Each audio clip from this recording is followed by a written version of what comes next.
Bracket racing isn't just what we do, it's who we are. It's how we identify ourselves. What does bracket racing mean to me? It's my life. It's where my people are. My idols, my family, my friends. Bracket racing is life. Bracket life.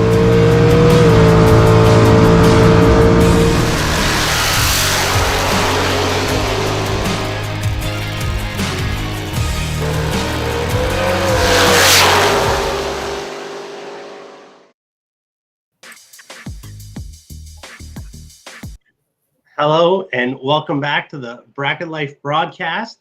I'm Brandon, obviously, and with my always wonderful co-host, Andrew. G'day. How How's we doing? It going so far? I can't complain. We're doing all right so Absolutely. far. We got some warm weather coming. I'm super excited about that. Finally get excited to work on race cars versus snow. Yes, absolutely. Because it was good, right? It was looking clear for a little bit, and then, like we were pretty almost out of it, it felt like, Yeah. and then got hammered pretty hard. So Yeah. Yeah. I saw brown grass just like you see down at the Gators, and I got excited for a minute, and then it was covered in white again. So Yeah. Yeah. Absolutely. Disappointing. Pretty much. But so we'll get into it. Today's show, episode 5, presented by KD Transmissions, right there in the corner there. Got her coming up. KD Transmission Services in Belleville. So Johnny, Uncle Johnny, helps us out. He's been doing stuff with us for a long time. Been doing the transmissions in my car, Daniel's car, helping us out. He does a bunch of them all around. Pretty much all the Shannonville racers from this area that have run Shannonville for a long time. Always done them, always had great success. And he, great helper, loves to just be a part of it, and a great racer. So loves to support it. So thank you to KD. If anybody has any questions, information, they are also a May race carbs dealer. So that's not a very well-known fact out there. But anybody interested in a carburetor, wants to try out the May race carbs, give Johnny a call. Numbers on the screen there. And then we'll have it posted as well. But yeah, so that's what tonight is presented by. So thank you to KD. And we'll carry on from there. Andrew, we have some great Canadian results coming up. We do. Obviously, as the weather starts to slowly get warmer, the race will start piling in. So the snowbirds have been taken They've been off. active. They've been off and rolling. Yeah. Probably should kick things off. We got a few drivers meetings coming up to Yes, sir. mention off top. So I know Grand Bend and St. Thomas, because they're both owned by the Spreet family. They got one coming up March 26th, I believe it is, in London. They're doing a joint one just because, again, makes sense to do that. I think they're doing their awards later that night, so that should be a heck of a day in London. And then Luskville and Shannonville got drivers meetings coming up too. They do. April 9th is Luskville's drivers meeting at Buster's Bar and Grill in Ottawa. So it'll be there, and that is going to be a practice tree competition as well. Nice. We weren't sure if the practice tree competition was going to go on. Arnie messaged me, says it's on. $1,000 to win guaranteed. So, it's to be a top bulb practice tree competition. But if you want to go and let go on the bottom, then let go on the bottom, Free to do what you want, right? Yes, sir. Absolutely. But $1,000 guaranteed to win April 9th, Buster's Bar and Grill. And then if you're, up for it the next day, on Sunday, April 10th, will be Shannonville's drivers meeting, which is right here in Belleville at the Legion, I believe. So a lot of stuff coming up, and then a lot of racing to be talked about, right? Even if you just go to talk to everybody, just say hello. I always, years ago, I used to think the drivers meetings started to become an antiquated thing because I'm like, the internet, right? Everything's on the internet. And then you start to realize after a long winter, you're like, I really miss my buddies. And it's still going to be another month until I see them. The drivers meetings quickly went back onto my radar as a good time to just go do things and hang out. Practice tree race is a great idea too. I actually like that concept with the drivers meeting. Like, if you're going to do it right. So that's awesome. I love it. I love the practice tree competitions. Yeah. I would love to, maybe someone will talk about it later on. Let's not get carried away on here, but I would love to have a Bracket Life practice tree competition maybe next winter. So we'll talk about it. We'll go from there. To be announced, to be determined, right? Yeah, Nice. Absolutely. And then, moving forward into some of the race results. Yep. So everybody, you might remember Travis, who was on here, I guess 3 episodes ago now. Yes. Yep. So Travis Ringeth, he was in Arizona. So, and we spoke to that last week. Still not sure how long the drive is. I'd imagine it wasn't close. It's only 5 inches on a map, I think, right? So how far could it be, right? So. Exactly. You convert that into, kilometers then, or miles, whatever you want. That's it. Travis and Dwayne, his father, went to Arizona, Tucson Dragway. I forget what it's called. It's like a Southern Showdown or something like that was the event. I think so. Yeah. It was full of hitters. There were a lot of big racers there. Like we were watching that on Bang Shift, and Travis actually, the truck broke the rear end, but Dwayne was rolling pretty good in the dragster. He was down. I think he was down to 10 cars in the 10 grand race, and then 15 in the 50K shootout, and then rolled up with Peter Biondo and found the wrong side of him. But that's how it goes. But he had a great weekend. It was a great start for them, at least to get it rolling. Yeah, it was a good showing on their end. I was so busy on my TV. I had the 2 weeks ago was Nmra Opener, which I can't say that I followed it, but we had racer Brad Gibbs, who's from Western Ontario. He went down there, and I guess he swept up what Nmra runs for a bracket program, because he won the Sunday bracket portion. I think they had a closest to the dial Friday and Saturday, and he ended up winning both of those. So that was the warm-up race for him going to the SFG race that was at like Bradenton with the same track. And a few racers down there. Fortunately, the Canadians didn't have as much luck come SFG. Kevin Stittle was there. I know Tommy Orr was down there with his Corvette. Brad was there, and the guys went a few rounds, but in the end, didn't get too far, but had a good showing.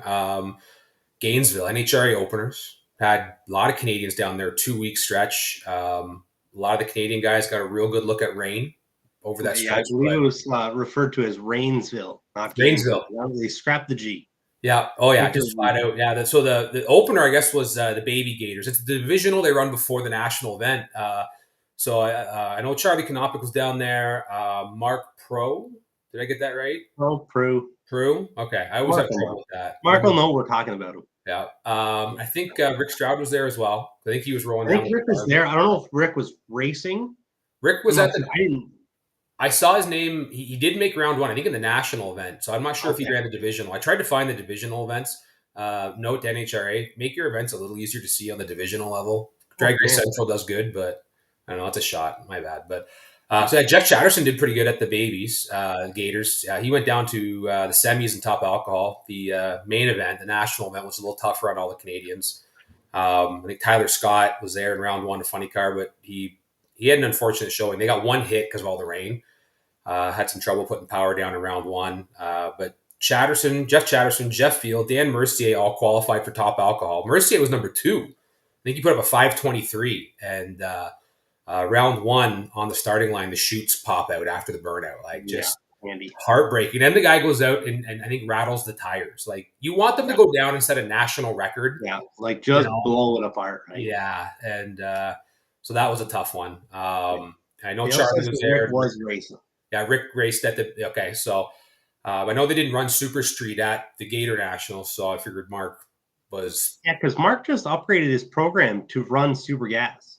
Oh, did he? He'd upgraded that over the winter. I ran into him actually at PRI, and we discussed this. Because I saw on the qualifying sheet for it, or on the time trial sheet, whatever, it said 990 was 0. So he had something figured out, at least for that round. Oh, okay. I missed that. I was going back through the results, I guess. I did see Charlie met an unfortunate early demise, as did Rick. I missed Mark then when I was going down it, but so tough showing. Monday Nationals, right? Nationals. They didn't start anything until Monday morning, but on the side note, I'm not Canadian, but I have to admit, Pete Dagnolo, the super stock race. I don't know if you followed it. We didn't talk off air about this, but Billy Ryan, who I think was the same one from Western New York, who I've raced with, and Pete. So. Billy had a bye run in the semis. Did you see this? And the car wouldn't run in the burnout box.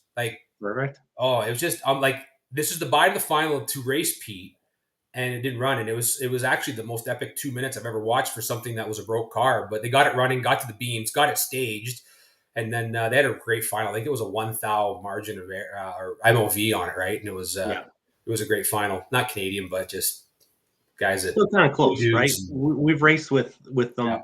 I know I've raced with both of them at ESTA a few times.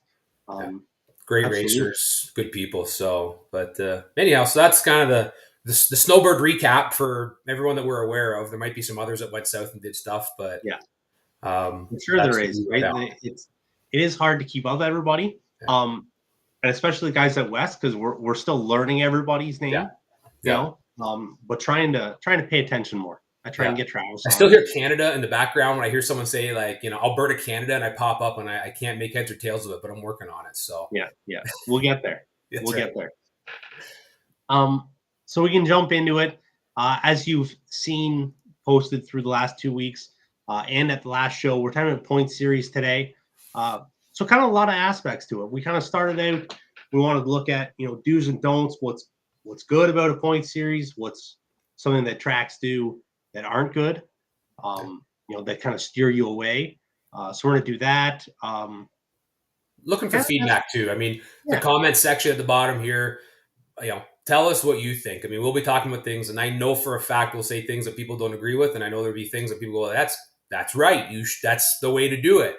But I would love to see people's feedback. I know we had a post on the Bracket Life page a couple of days back, kind of starting the conversation, and there were some good posts and some good responses on what people look for, right? Absolutely, and I've got the comments all here.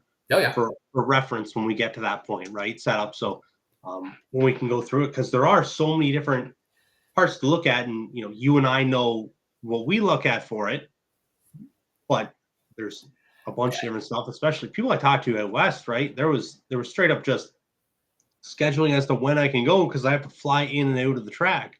There was that situation because I think they were away at school, and then so whenever they would want to race, and Rachel was kind of not to the same extent of that, but she would have to fly home for doing that stuff. So it's one of those conversations where you kind of you can break it down in a couple parts. Every region will be different. There'll be lots of things that like aren't a thing out here because of it. So we've already talked about how Alberta, Western Canada in general. I mean, if you're going to commit to points, your home track's 5 hours away. Like there's a commitment there to run points when you're driving 5 hours, right? Out here, 5 hours takes you from one end of the racetracks in this part to almost Ottawa. Like you have a lot of selection. So I think it's important to kind of differentiate it when you're talking about two parts to a points program. You've got the weekly aspect that is like the everyday race weekend, right? That's the starting point, race purses, the formats, how they run them.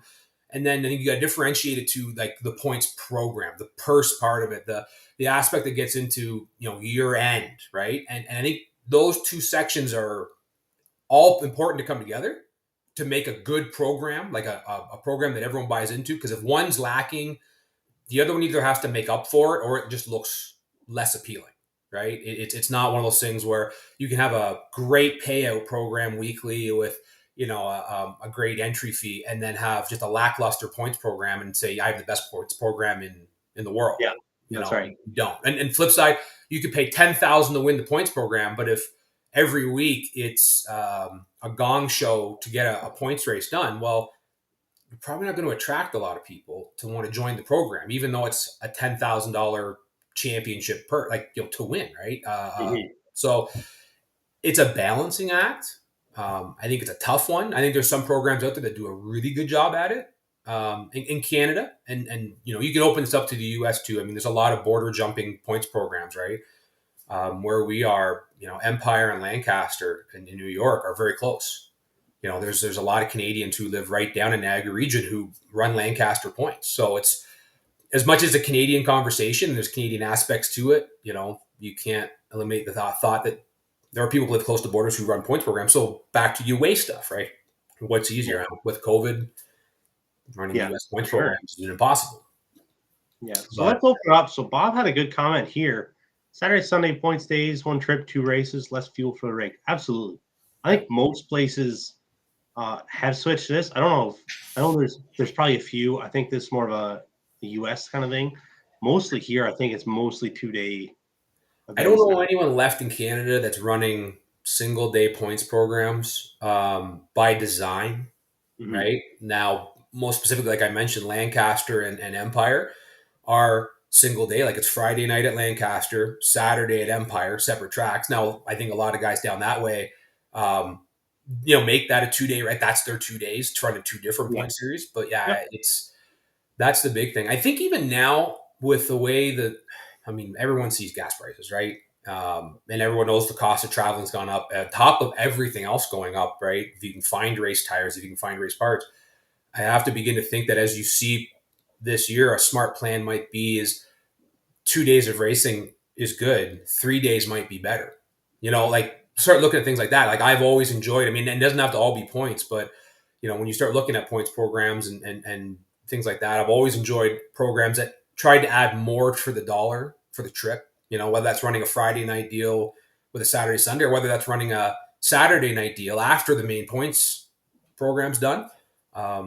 Just kind of a thought off the top that you and I hadn't discussed, but this year is going to be one of those years where I think points programs, they need to really do a good job attracting people in because and maybe that's adding more value to the trip, and maybe that's running more racing for the trip, right? Like that's something you don't see a lot of stuff do. Like I know Luskville and Napierville and the Super Tour have run multi events in one day type deals.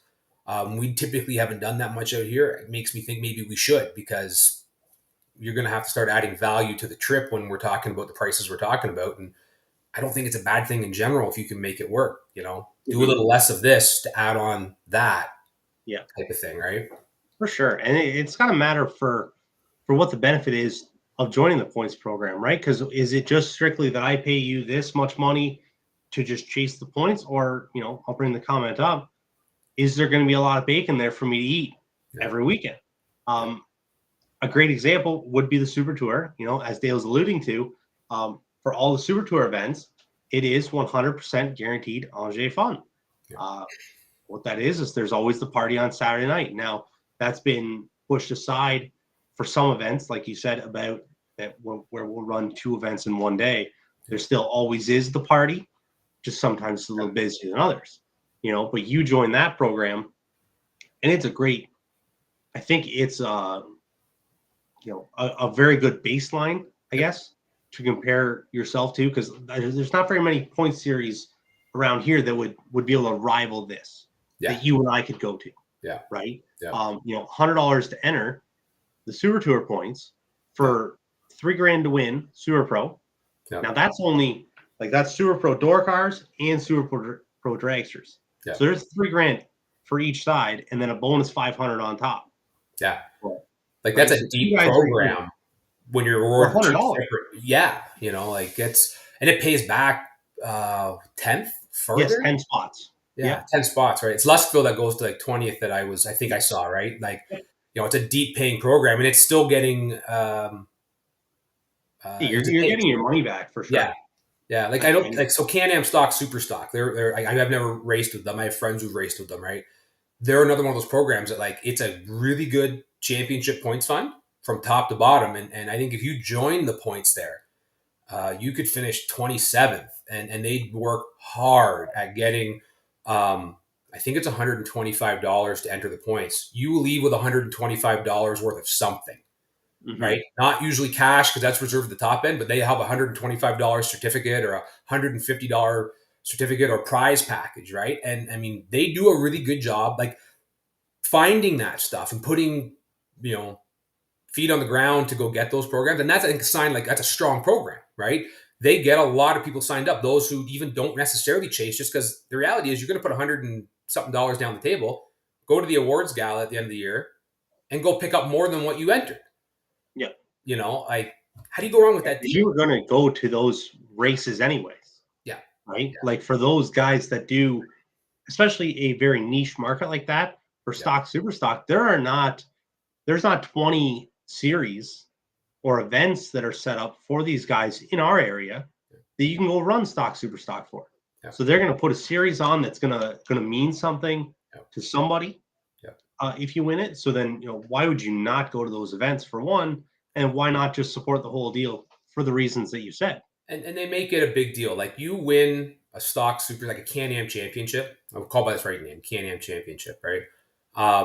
You've done something like they take their history, very seriously. Like it's not a writing off. And I think that else that's important in points programs is if you're going to crown champions and say that this counts, right? You got to have the ability to make that relevant to everyone else. Like if you're a past champion, you are sitting on a different, level than those who just won races, and they do a good job with that. And I think and there are other places that don't. You kind of get lost because it's, they don't take the points championship very seriously. Like it's an add-on and it's a throw-in, right? They have to have it because they're running this. And I think that's a mistake. I'll throw it out there as the first, it's a mistake, right? You need to if you're going to have a points program, you're doing it for a reason, right? And in most cases, it's not to make money because the points programs are not revenue generators for series and tracks. Even the best one I can think of for Norwalk, I can't fathom how it makes money. They hand out $10,000 to their Super Pro points champion. They have add-on programs. They use it as a draw for their weekly races to make money, right? So if you're not going to take it serious, no one else will take it serious. If you're not going to make it a big deal, no one else will make it a big deal, right?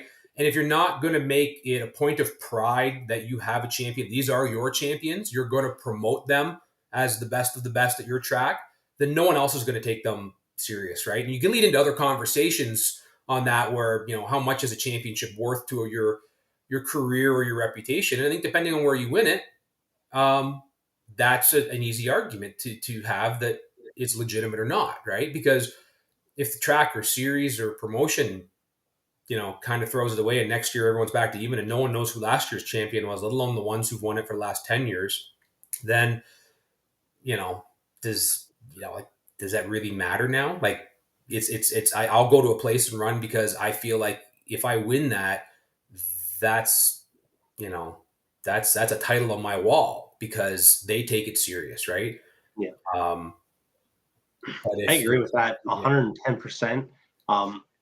Excuse me. I like for the Shannonville Trophy, for example, won the Super Pro points in that, and it has all the little plaques for everybody who's won that since I want to say 1990, right around there. Yep. So before I was born, right? These champions that are through there. So it's cool to see when I look back and watch these guys that don't race anymore or that I grew up all through my childhood watching. Yeah. That's names are on this trophy that now my name is attached to, forever for it, To use the Canadian thing and talk about hockey, you have that Stanley Cup effect, right? Like my name's on the same piece of hardware that, this All-Star was. Yeah. Sure. I've done that same thing and that makes a big difference. That makes a big difference. So I think things like that get, when you lose that history and you lose that aspect of it, or you just don't have it in place, that's a deterrent to me to some extent, right? Yeah. Like I want to go somewhere and win a champ. Sorry. No, I got to answer Dale's question quick. He asked where it is now. It is sitting in my living room. That's the Shannonville. Yes. Yeah. So we got that, but I agree with you 110% on the history, right? And Luskville has the plaque that has all the names on it as well. My name is not on that one yet. Give it some time. But when my sister-in-law Ashley won it, then we're looking through and you see the names that go on it. It was really, really cool. And I agree. When you don't have that, what does it really mean? I'm trying to qualify it with a word. Yeah, I haven't been able to think of a word here, and I feel bad now that I'm on the air because I can't. But he's got to have some sort of pedigree to it, some sort of history. All the prestige to it. Prestige, right? That's the word I'm looking for here. I feel dumb now for not thinking of it. That's all right. But you're right. Like, you got to have that, I think, right? And you can you can't make it up. You can't make up prestige, but you can work on it. You can try to create prestige, right? And that's what successful places have done. When you look at it, there are lots of tracks and series over the years that have done a great job in making it prestigious to win. It's not the most lucrative thing in the world. So back to the comment of, there's got to be some bacon there. Not every championship has bacon behind it. NHRA World Championships pay less than what most big money races pay weekly.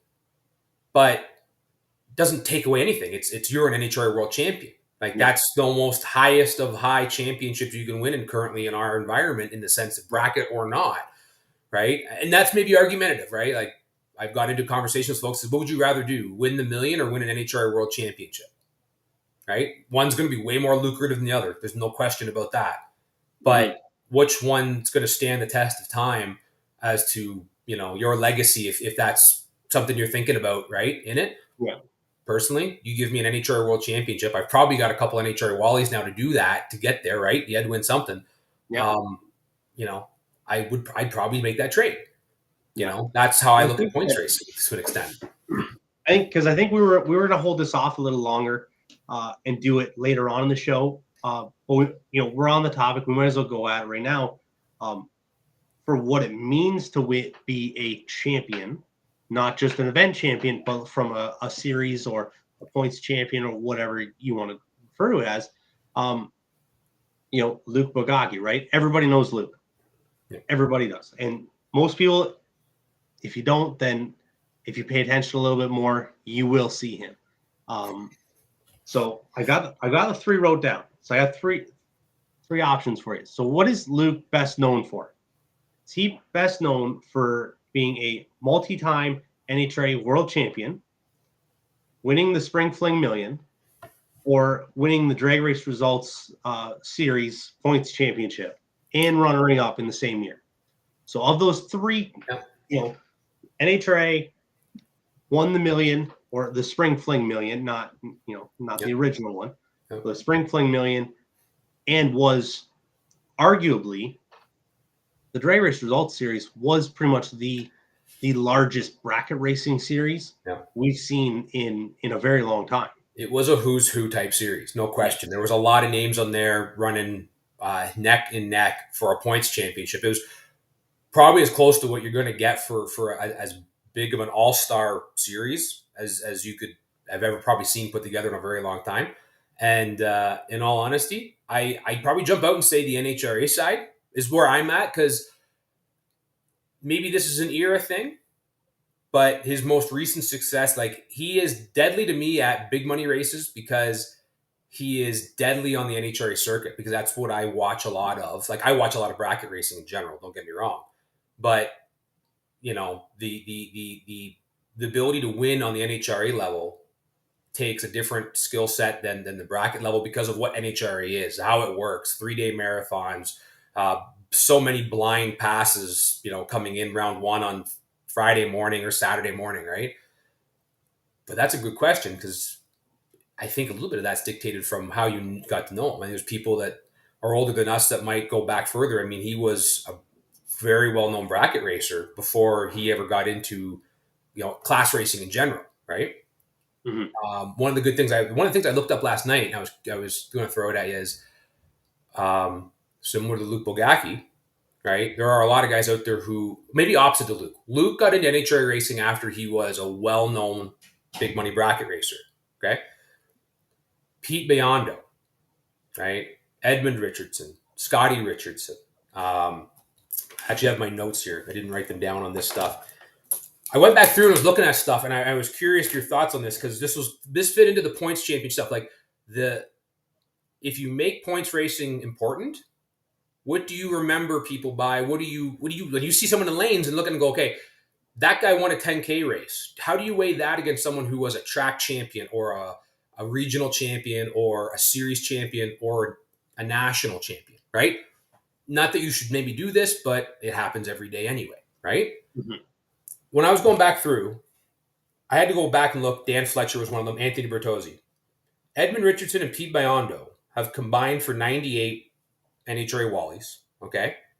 Fletcher has 105. Scotty's won 39. Of all those guys, who has the most world championships outside of Bertozzi? Mm-hmm. Okay? It's got to be Scotty. There you go. Right? He has less than half the wins of everyone else, right? Yeah. Multi-time world champion. Now, you could argue, too, now, he's more known because of what he's done in the millions, right? But that maybe this turns into a bit more of to some extent, what have you done lately type of thing? Well, he's been bracket racing, right? And maybe rightfully so with the payouts we're seeing out there at the moment compared to the NHRA Tour and what it takes. But it's a weird equation. That guy was really good at NHRA racing, made a hell of a name. Now he won 5-day bracket race stuff in Palm Beach, or not Palm Beach, Moroso, now Palm Beach, Yep. now Walmart, I guess. Yeah, that's right. That was bad. I'm sorry for that. That was terrible. I had to let it go. It's all right. But like he, at the same time as he was winning NHRA, but I mean, a lot of these guys made big names off of points racing, right? I mean, Dan Fletcher is the winningest sportsman driver alive on the NHRA side, and I think he had 4 world championships, right? But he made a name. Like, you go into a track and see Dan Fletcher beside you at a big money race, at the million, at a 50, at a 25, at Empire on a Saturday night when they lived in New York. You took that man extremely seriously because of what he built up on a championship front, as and the wins came with the championships, right? Like, they came better, but you take that seriously versus saying, okay, there's a guy who won the last 3 Saturdays in a row. You don't want to take him not lightly, but I feel maybe you weigh stuff on this, right? Points stuff becomes it. Multi-track champions, look in the backyard. I'm not as familiar with the racers out your way, but guys out this way, like Will Steckley, he's got more track championships than I can count. Steve Dornbosch, right? These are deadly racers that are great right now. They were great then. They're multi-time track champions, and I think that weighs more on their reputation than the wins. You can't count the wins locally, but you can count how many championships, and it creates more of a phenomness to them, right? Yeah. Will doesn't travel much for whatever the reasons are. I don't know, but he's not one of those racers that can or does go to big money races. You're not going to see him at the million. The only way you gauge his talent, I think, if from afar, is you look at track championships, right? And at Grand Bend, there's a lot of great racers, Yeah. And then I think that to full circle this whole thing, I think with all those names that you laid out that were winning in, Scotty and Edmund in the 90s and Fletcher and Biondo, everybody in the early 2000s, that were just killing everybody, right? That's a different time too. Like, just the payouts for that, and that, I know that was something we wanted to bring up, or that we talked about a little earlier. Yep. Every event that you went to, and Fletcher's talked about it on how many podcasts I've listened to with him. Yep. You go there, and then in the 90s, he'd roll in there by himself in his motorhome and then trailer with the car, and you win 20 grand. Yeah. Right? Yeah. Like, that was 20 grand clear on that, with the contingency and everything else that went on for the race stuff. So he went through, like, the first year that he had became a professional racer, and made whatever it was, 80 to 100 grand, just turn on win lights at NHRA events. So, and that's where you see those guys. That's why they're drawn into, because that was big money racing back then. So, that was all you had, right? Right. Exactly. SFG races didn't exist, right? Like, you had the Moroso 5-day as a big money race, and then you had the original million that went on, but that was once. You didn't have 4 of them, or between, because as the one year we had 4 millions, but then now we've got at least 2 millions, if not 3, depending on the Great American stuff. And then, how many 500 granders? So different worlds where they had to win that. Yeah. And one of the things to kind of bring it back to, like, the NHRA events were the biggest paying stuff. So, naturally it gravitated the most toughest points racers to go to. Go back to a local level, regional, maybe regional is a better way to put it, right? Because even local tracks have a regional draw, right? You draw past other tracks. One of the draws for a lot of these guys wasn't, and they'd say it in quite a few interviews, which was neat, wasn't necessarily running for the world championship when they first got into it. It was the fact that these were the best paying races to go to. Like, it was economical to go to at one time. It was really racer friendly, right? Well, what drew them in originally was just the racing, like just going to that race. Now, there was a point structure to it because of what NHRA does. So, do's and don'ts if you're, running a point series, and things to look at or not look at, I think, if you're looking to go run one, was, is it worth my time to go to this every weekend? If you can't say that, then maybe that point series not worth running in. And I don't mean that from like a standpoint of, if I go there, how do I break even? Because in reality this is a money losing endeavor all the time, 24/7, right? The guy who wins the million probably still is in debt because it took 3 million to finally win the million in a lifetime of racing, right? Yep. But if you don't find it fun, if you don't find the payout, like there's a whole formula to it. If it's not worth going every week, then if you're the promoter, you've missed it a little bit, right? Because you've not created value to go. If you're the racer, I think you got to make that decision. Like, is it worth chasing it, or is it worth just saying I'm going to run nomadically, right? If that's feasible, and again, that's not always feasible for everyone, right? But there's an important aspect to that. There's an important conversation that needs to happen there about, is it worth going? The entry fee to payout ratio is one thing, but, and that's a big thing, right? But it's not the end all be all. But is there more going on there that makes it worthwhile? Is there add-on programs? Like, can I say I'm going to have fun every week I go, even with maybe a high entry fee to low payout ratio? Yeah. Add-on programs. Will the race get done? Will it not get done? These are all things that you weigh on it, right? That's kind of what I got out of points racing for a long time. I got to the point I didn't feel like it was worth the commitment just to go to chase points, because the event started to hold a little less value than I think other stuff. Yeah. Right. And then we had that comment, I guess, last week or 2 weeks ago that said about, what series do you want to go to? The one that I haven't won yet. Great comment and great example, right? Mark Kubicki, right? Great example for it. And then to kind of go for what the point series can offer you, I think Lusk was a great example of it last year. Like Terry Miron, he joined the points. He's raced at Luskville. Heard what he told me. It's got to be like 25 years, give or take. Got to be close. And he'd never joined the points before. Last year, they started selling pit spots with your points entry. So if you, whatever it worked out to be, let's give or take, I think it was $300 for, points entry and the pit spot for the year. So that was worth it to him to have that pit spot when he wanted to come. Yep. Right. And only paid $1,000 to win the point series. So it wasn't this huge, you invest the $300 and then you're going to make a boatload of money, but it was worth it to him to show up. And then that's his spot that he parked every year. So there's other benefits to the series as well. Yep. And then he ends up rolling through because the weekly program was just straight up worth being at. I have it here, $2,500 to win for $250 a weekend, $2,500 each day. That works out $125 each race day. Yep. It was just worth it for him showing up, and he ends up being the champion. Yep. And then now you've got that prestige that came along with everything else. Yep. And the big plaque that says everybody else's name on it for the last 30 years. Yep. So that was another incentive that the track gave to join the point series. Yeah. Just pulls you in the door, gets you in. Like, I've always been intrigued, and I haven't seen many programs like this where, but if I was ever to do something again, I might do it like this. Everyone's in the points program. Like, you show up at my track or my series or my race, and I have a points program, there's no entry fee. Now, any promoters out there just heard this probably just swallowed their tongue a little bit and went like, what is wrong with you? Don't get me wrong. There's math to this. I don't necessarily need to go into it, but hide a little bit of points fund money in every tech card, and it accumulates. Okay, throw it out there. But what I want to do with that is, I think you would pull people in. You get someone who goes out there and wins 2 races, who's not a points racer, but all of a sudden they see their name in first. You've already got them in the gate because you've convinced them that this race in particular is worth going to, right? And probably twice if they've won twice, right? What you've done now is you've given them a good argument to keep coming. You've convinced them that general racing is fun at whatever you're doing, right? You've almost stuck it to them to say, okay, now you're in the points lead. You're not going to come in 2 weeks.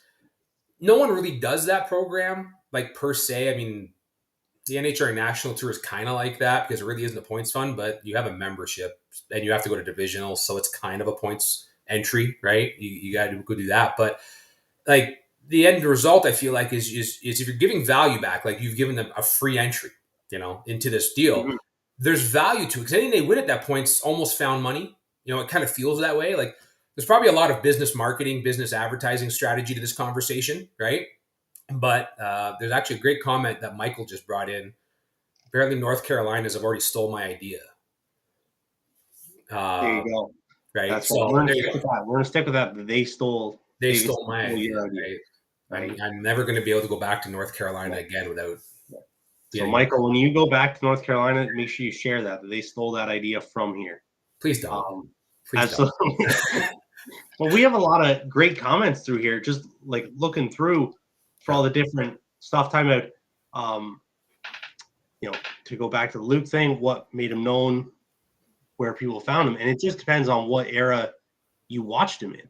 Yeah. Right. For example, of what you see, but and then Mike Hickey, those are asking about, do you have to be able to afford the best of the best equipment to win the Nhra? It was answered after. Bob had a reply to that. You don't necessarily need to, but then all the other costs of joining that, to go run far away. And then his example is racing in Canada, right? Because you've looked at it, I'm sure. Yeah. I've thought about it a lot. I know, for Charlie Knopik and Rick Stroud that go all the time, their expenses are higher because they're going to chase the Nhra stuff. But they're not gone every single weekend doing it like we do. So, what is worth it to you? Because, for them, and then, Charlie was the Division I winner. So that's a huge deal for him. And when he comes back here and rolls in anywhere, everybody knows that Charlie won Division I. Jig's All-Star, right? Absolutely. Like, that program is an add-on to a points program, right? It's its own points program. I know a guy, I won't mention names, but I'll probably get pieced together for those out here, who won't sell his race trailer because he has Jig's All-Star stickers stacked on it and he can't get them off. Yeah. So he won't sell the trailer. Like, that's an add-on program within a points program, right? Like, we did that when we did our Bruzy All-Stars, right? Carolinas can take credit for their points program because I'm stealing IHRA and NHRA ideas about All-Star races. We did an All-Star race, which was an add-on program to our points deal, right? Top 2 in street, couple in mod, couple in quick 16. It was free, right? A Bruzy was great to sponsor it, like they did. There was an add-on, and all it was season points from the end of one year and the start of the other. So you didn't have to win a championship to be in it. You just had to be a consistent driver, right? Which was the All-Star programs as we've known them in the past and know them today. That's an add-on program, right? Mm-hmm. Charlie will forever be known as a Jigs All-Star. Sadly, he didn't get to go because of COVID, right? Which was the biggest travesty, I feel like, for him in the world, because, how often do you qualify for that? But he's still a Jigs All-Star. And that's something that he gets to wear with pride the rest of his life, right? He qualified for that program. He was Division I representative going.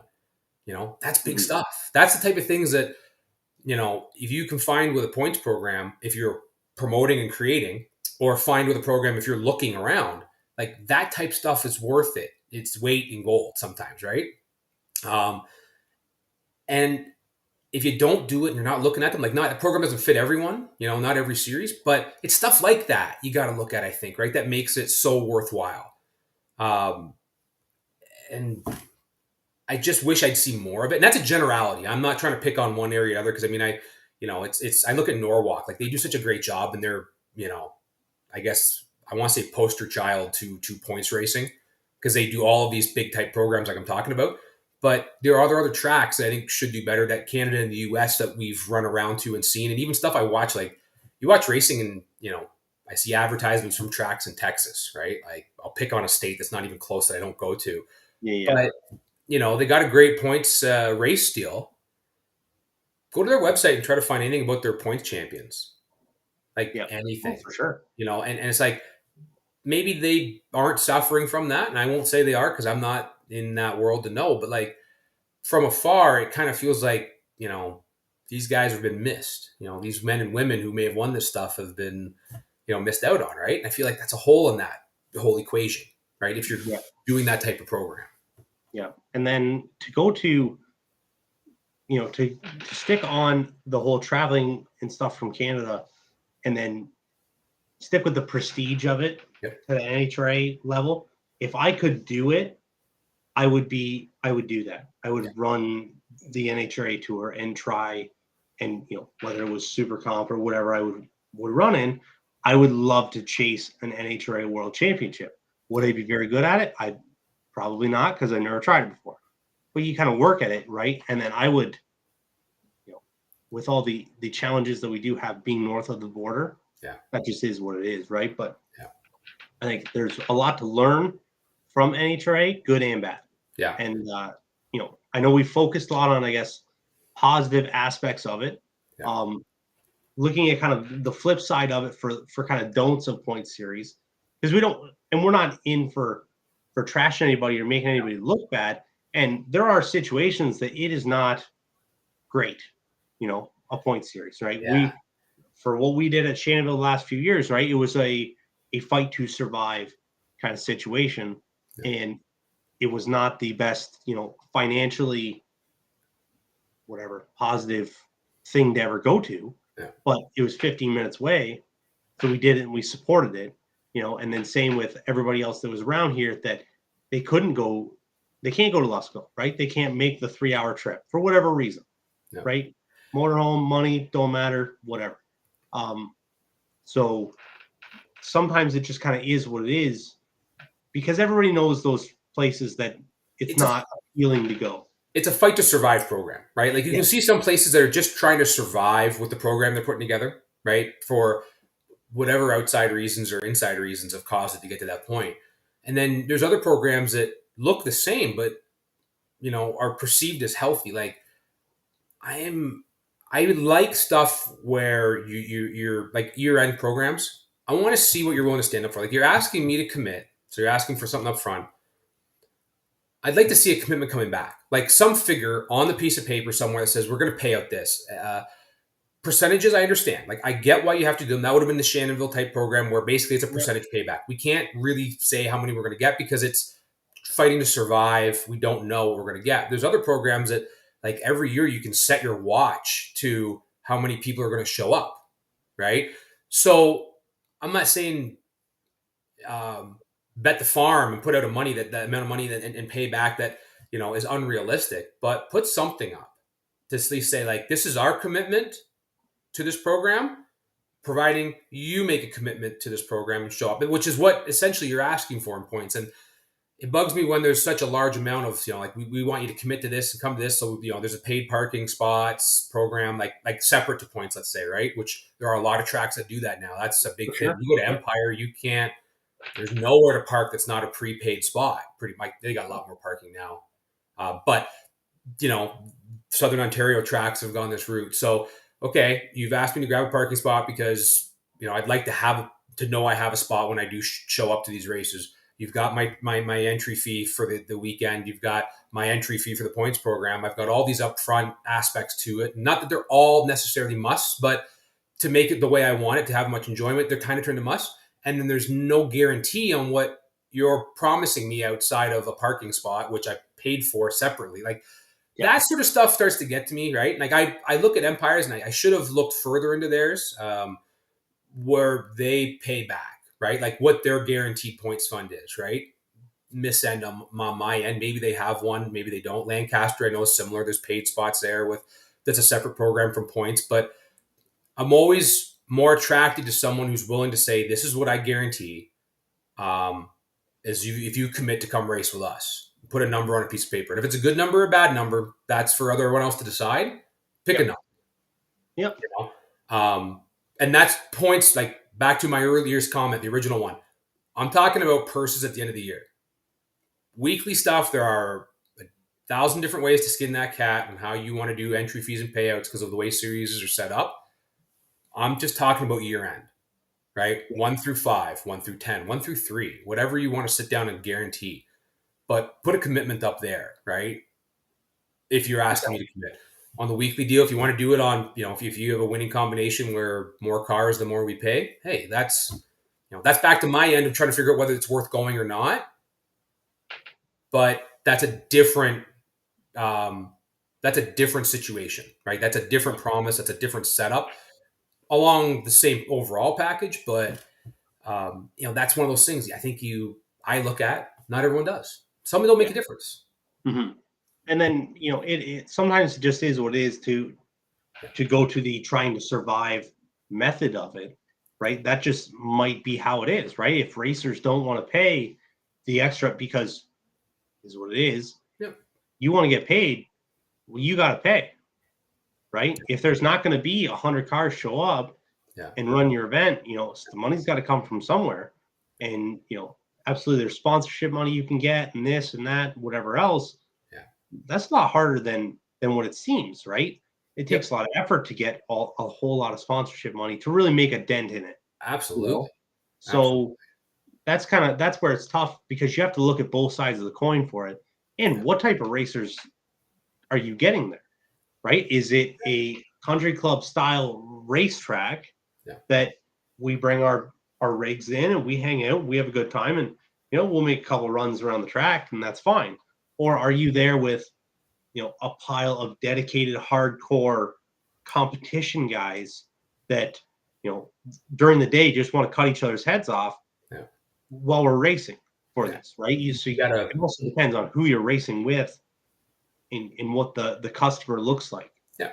Right? It's a demographic thing, right? Feel out what it is. I mean, I know there's programs out there that their points programs are what they are because that's what their racers, like, they're not worried about it. Like, it is what it is. We show up and have a good time. I think there's other programs that have missed the mark a little bit. I think there's more, their clientele are looking for more than what they're getting, right? I think one of the big things I always thought about with points racing was when I'm there to race that day, I look at it a lot like poker or blackjack, right? Bracket racing to me, because there's the strategic part of it, there's the gambling part of it, there's all these things, right? When I go to race each day, there's an entry fee or an ante that I'm willing to pay for X amount of potential winnings, right? Points racing is a separate deal to me. Okay, I look at it as a side bet on who's the best out of all these people that wanted to enter into that bet. And that may not be the same people who I race with all the time over here on the left side, who are just racing for today, right? Today we're making a wager on who's the best today. That amount that you're talking about paying in, whether it's $50 to $500 for a points fund, find out what the people want. Like, I don't feel like there's enough places talking to the racers about their needs. Like, you throw it out to a general group, everyone will just go with what they feel, maybe the other guy can afford, right? Not necessarily what you want, but just you don't want to ever discriminate or isolate someone who maybe can't afford that. But like, they don't do enough, I think, of that individual surveying to feel, what do people really want from this, right? What's the end goal? I know I was guilty of that. I'll flat out tell it in the world, right? When we were building points programs, a lot of what I was trying to build was what I was looking for. And I know I missed the mark on stuff, right? And that's an honest statement, right, to there. I think we did a good job. I think we still had success with it. I'm not going to go otherwise. But that was one of those things that, like, hindsight, I think, when I look around, and again, this is a generality, right? I think NHRA, you could lump them in here where what do the people really want, right? What are they looking for versus what you're offering?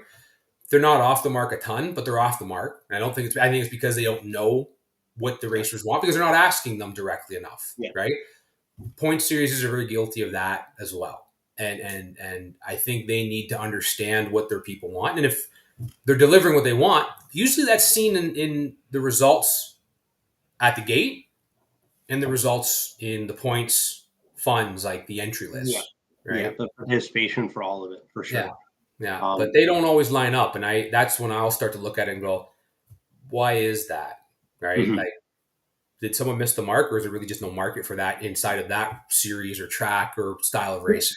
Right? Yep, for sure. So we're getting pretty close to wrapping it up. And we're going to talk about it next week a little bit here in a minute. The last thing I wanted to add to the points discussion, or ways to keep a series or grow a series, I guess. Yeah. Interacting with different racetracks. Super Tour, where kind of a high tide rises all boats, kind of thing. Yep. Super Tour, where it used to run, with Naperville as well. Now it's just ICAR and Luskville, but that kind of spreads it out, brings different racers in from different areas. I know that's not something that currently goes on in your area.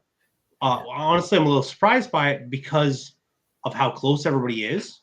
And there are outside factors to all of this, but if you got 3 racetracks within 2 hours of each other, like, why not have a series that moves around and brings everyone together so that everybody wins? It's certainly an interesting thought that I think has some merit to it, right? Because it's something I know there's groups of us out of here that have talked about it. I know when I was running my series, it was certainly a part of that. I thought we could do. I would have loved to have been able to go to Grand Bend St. Thomas Cube and kind of run a point series within a side of a point series, right? Yep. It's an interesting conversation. Like, it's one that's tough to have to a small extent, right? But you're right. Like, that type of stuff makes a big difference, right? I think, and particularly in certain marketplaces, and maybe more specifically like a Canadian marketplace, where now it's still not hugely easy to get to the US and back. There's still testing protocols. They're certainly expensive, right? Price of gas on this side and that side are both expensive. So traveling is certainly a little less of an equation, this year and maybe moving forward again a bit still. Regional series that pay better than local stuff maybe have a merit to them, right? Like, there's grounds there that maybe something like that should be looked at, because there's still maybe some budget for those who want to go further but can't, but will still travel inside their region. Yes. We'll give them something a little bigger to look at. That also does take someone to take the lead. For right? sure. Hands down, it does. The Angers have certainly done a great job of doing that. Like, Arnie's done that with the northern races, right? We did that at Shannonville with Arnie before as well. That, came into here and was part of the overall Show Me the Money tour that Arnie was doing. But it all kind of worked out, and then if everybody wins, then everybody's winning and making money. That's got to be beneficial for the sport. Yeah, and you see in the U.S. too, like, there are some traveling series. Like, they used to be bigger before big money races kind of. Yeah, the individual races for sure. Yeah, like, I mean, the DRR series might have been a prime example of that. They were maybe the last legitimately large U.S.-based all-star style bracket series to try at it before all of a sudden there were big money races everywhere, right? So, now all of a sudden the marketplace is, well, I don't have to join that point series, but I can go run for 25 here and 50 there. Like, the shifted down there, and I don't think that shifts up here because that's a different marketplace up here. It is, right? Out west, I think I'm going to lump Canada in general, even though I'm not very familiar with Western racing. Travis can tell me in 2 weeks whether I'm totally off base or not. And he has a series. His 3 races are a series as well. So he's kind of doing both. They're all traveling, right? Right. You can have your big money race and your big money point series too, type of thing. Yep. But I think that's maybe something where our marketplace is at, right? Where you can have a little bit of both. Maybe that's where we should go. Absolutely. Maybe. At least to look at, right? And have that conversation. Yeah. So as we're kind of right at the top end or getting close to an hour, we'll close it up a little bit. Yep. Next week or 2 weeks, our preview for it. Travis will be back on, as you just said. And so I'm excited to talk to him. Excited to talk to him about his trip to Arizona. Absolutely. I've been texting him a little bit, but I'm excited to actually, hear from him and hear what he has to say about the trip. We're going to start discussing junior dragsters, actually, and the impact they've had on racing in general, right? The caliber of racer that comes up when you're 16, 17, getting out of junior, how much experience you already have, right? And then the point of view that we will have from, yourself. You were in a junior in the early inception of the class. Myself, I ran with more advanced stuff. Not quite as advanced as what some of the high-tech stuff that we have today, not that it makes a difference. I never had a fancy wing or a parachute on the back of my junior or a wheelie bar. I'm really jealous that I never got to have those things. I'm just jealous I never had a car that ran on alcohol. My stuff ran on race gas, and that's right. That thing wasn't melting down at the end of 1,400 feet trying to find a turnoff. Then I don't know what would have been, but absolutely. And then Travis, who's just never drove a junior. Yeah. So, 3 different experiences with it, who've all kind of found success in racing still, their own, in their own way. So that'll be an interesting conversation and look at who is coming up and who is doing really well right now. So absolutely. I'm definitely excited for that. I'm excited to have Travis back on. The last comment before we do close, I gotta go back for it. Dale's gonna like it. Beating Brandon at 14 cars to the million when we were talking about Luke, that is false information. I beat Luke round 4 of the million. Scotty Richardson beat me at 14 cars, which actually I was 2 red. Scotty was 12, so I was going to eat him up. But Brandon beat Brandon. Scotty didn't beat Brandon. Yes, right? That's right. So, there's an asterisk on that 0-1. There's a huge That's right. asterisk on that. Exactly. And I am 2-0 against Luke, just so we're keeping score. That's what it is right now.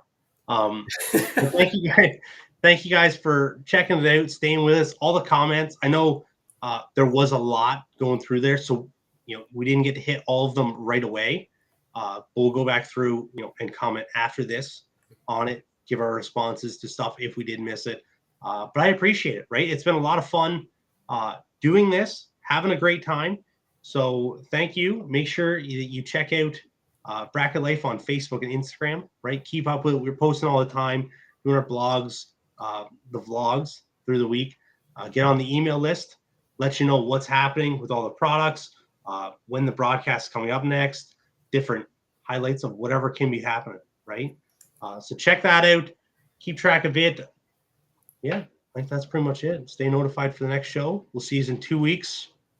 Exactly. See you with then. Travis. And until then, yes, sir, I'll hit the commercial. Thank you guys and have a good night. Bracket racing isn't just what we do, it's who we are. It's how we identify ourselves. What does bracket racing mean to me? It's my life. It's where my people are. My idols, my family, my friends. Bracket racing is life. Bracket life.